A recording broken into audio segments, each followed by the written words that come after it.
Dejan Klafurić, poraz 1:0, kako ste vi vidjeli utakmicu? Zaslužena pobjeda Gorice. U prvom poluvremenu Gorica je imala i 2 prečke i nekoliko dobrih prilika. Mi smo u prvom poluvremenu samo došli u nekakvu predpriliku, dakle, gdje nismo ušli u samu šansu. Prvo poluvreme nismo došli na utakmicu, igrali smo neagresivno, nekompaktno, jednostavno se tako ne može igrati nogomet. Ako se želi pobijediti.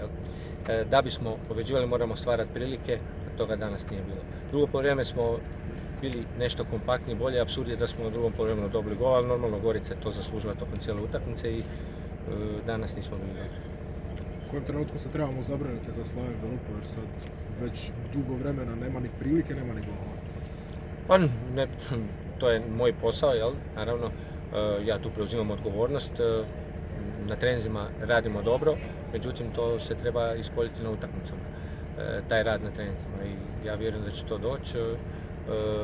Ušli smo u nekakvu krizu, igrali smo neke utakmice gdje smo igrali na drugi način, protiv jačih protivnika iz ovog gornjeg doma.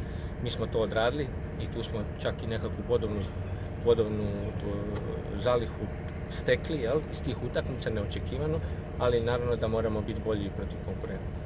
S te strane, te mini krize, je li utakmica koja slijedi vrlo opasna za Slaven Belupo ili je idealna za Slaven Belupo? Pa svaka utakmica je opasna i prilika za osvojiti bodove. Dakle, nema pravila. HNL je zaista uzbudljiv i nema lakog protivnika, definitivno. Hvala.